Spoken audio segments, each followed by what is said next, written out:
I just get this all set up, and then I lean back in the chair, and then I've got the sun coming in. It'll move. It's just before 7 o'clock on Tuesday, and it's been a sunny day. The sun's out. I sat out here earlier and read. Um,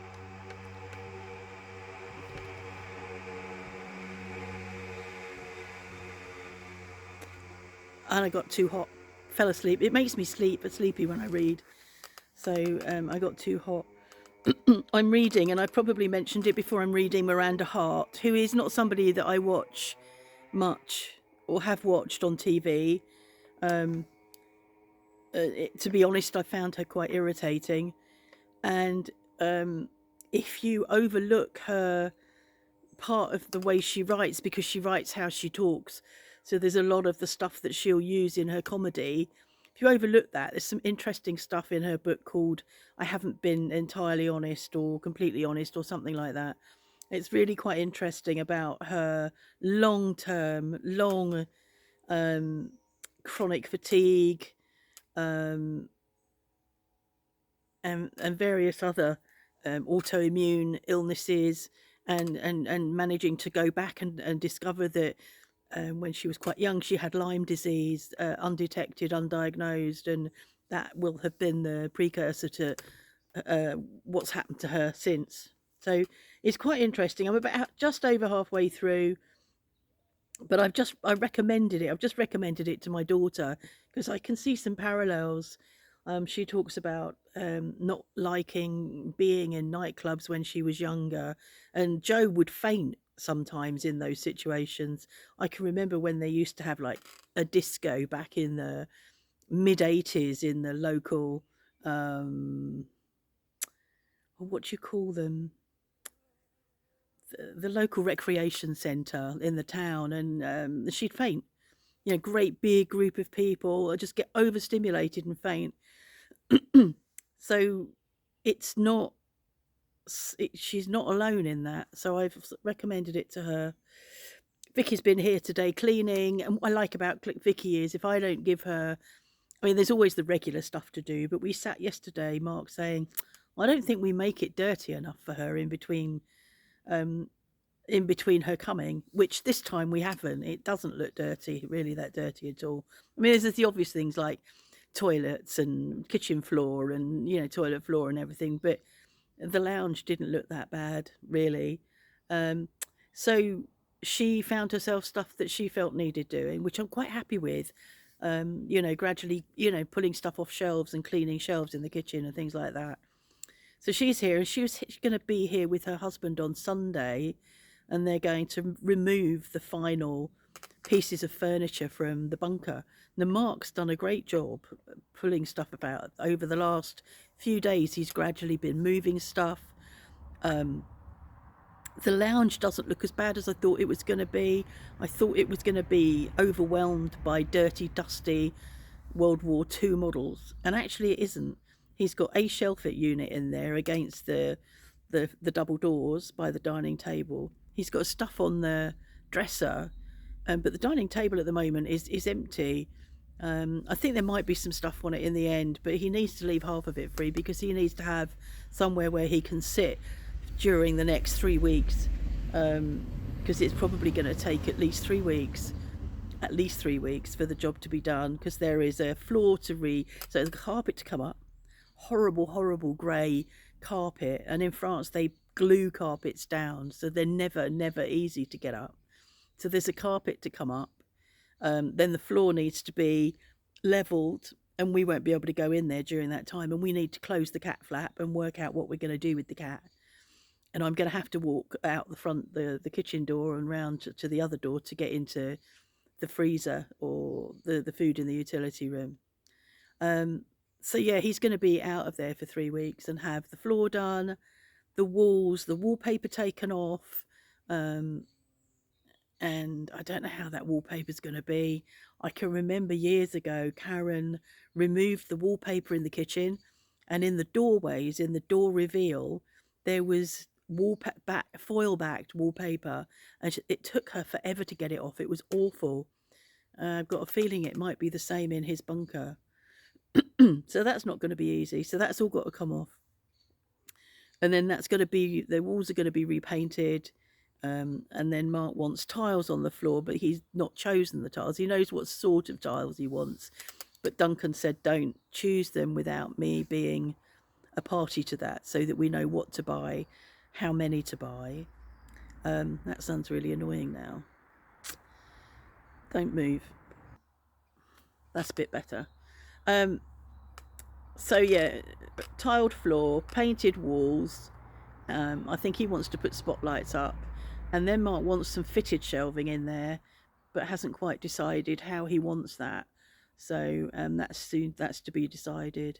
So yeah, it's quite exciting really that that is really, apart from what we now call the laundry room, it is the only room left in the house that is really horrible and will benefit from being refurbished.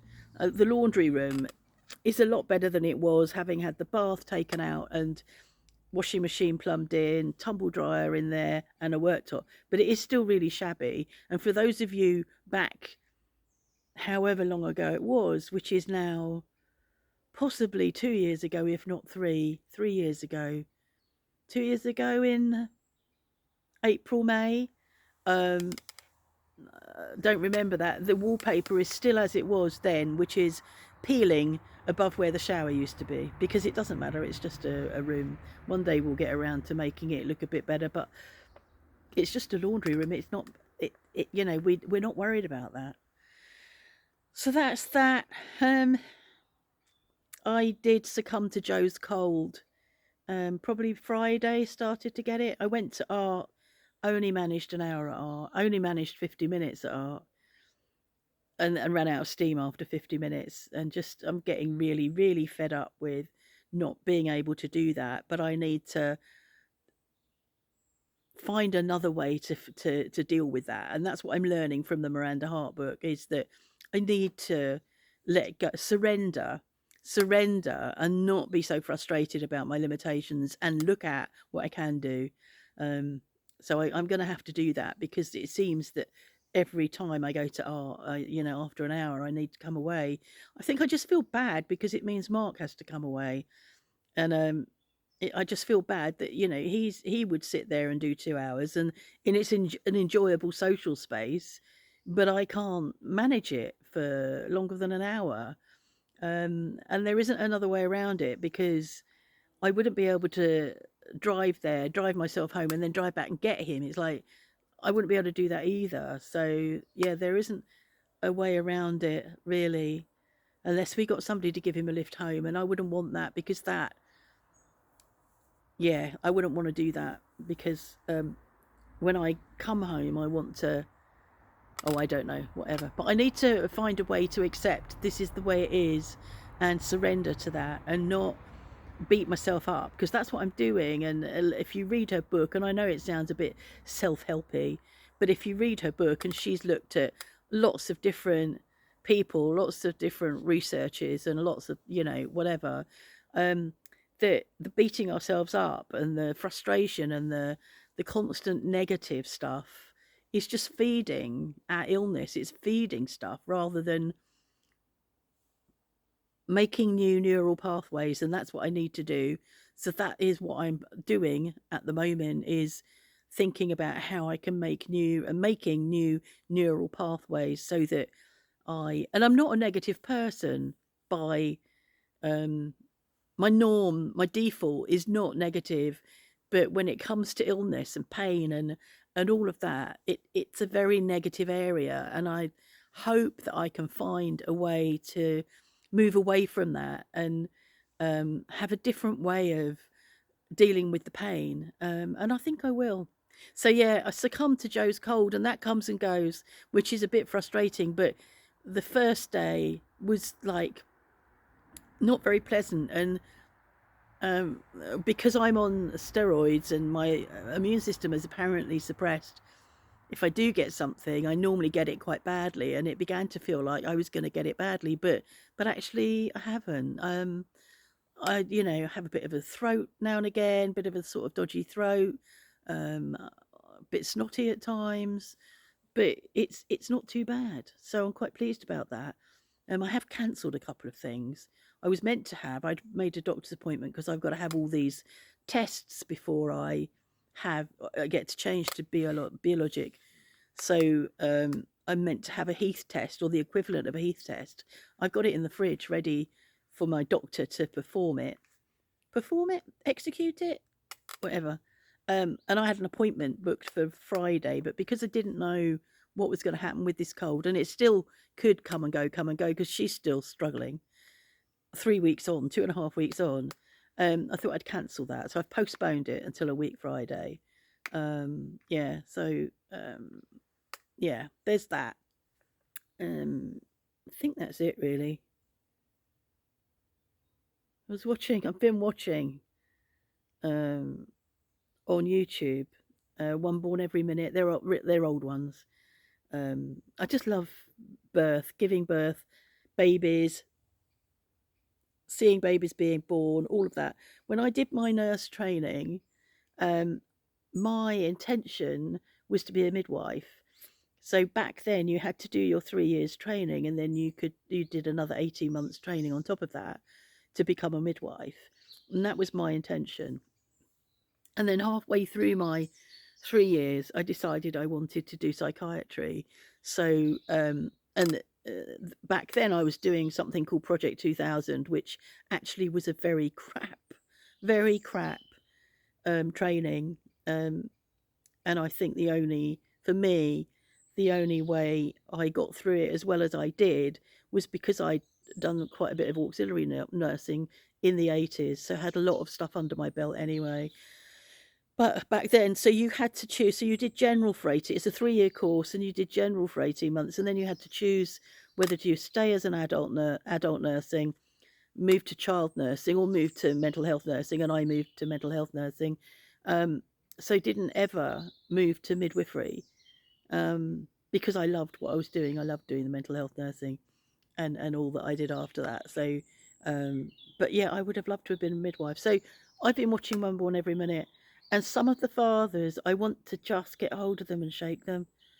They just don't really know what's going on. And I think, I don't understand how you can have been with this woman during her pregnancy for 9 months and completely not been a part of it, or not known what's coming, or not understand anything about babies. And there was one yesterday that I was watching where the baby was born, and the baby was laying on mum's chest and looking up and eyes open. He went, oh, it's got its eyes open. It's got its eyes open. Is that normal? It's like, for fuck's sake, where were you?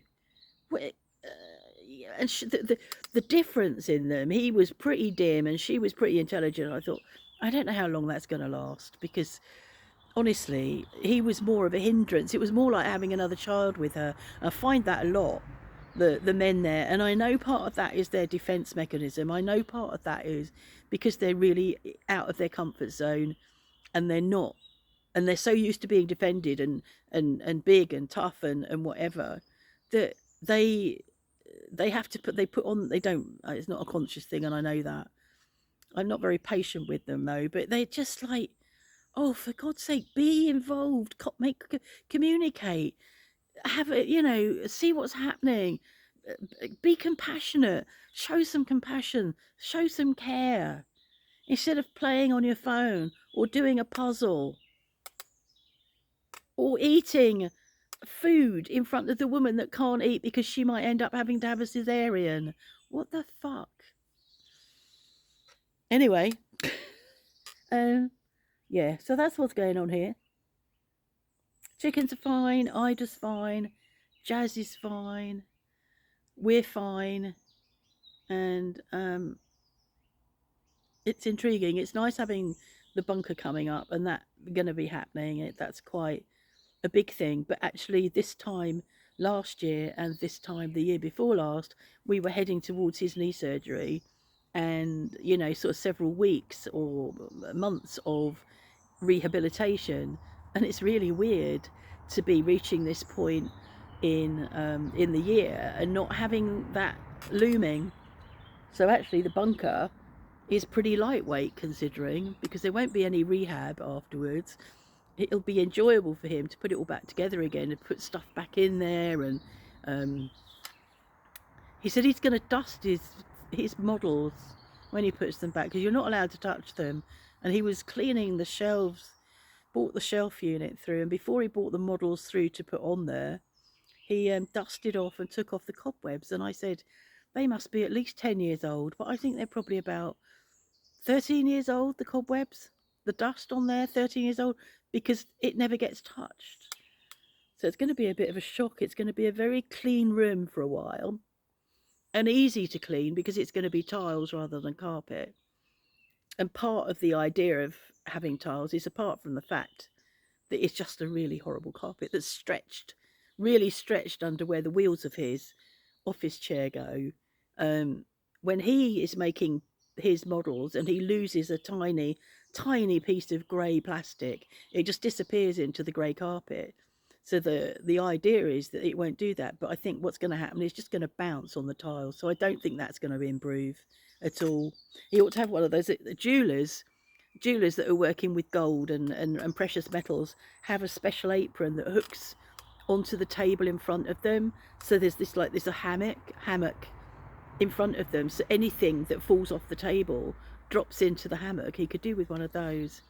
I couldn't do with one of those because I know what I would do. I'd get up and take it with me. Be like, ah! So no, I couldn't do that. Anyway, that's it. That's the catch up on Tuesday, the whatever it is of September.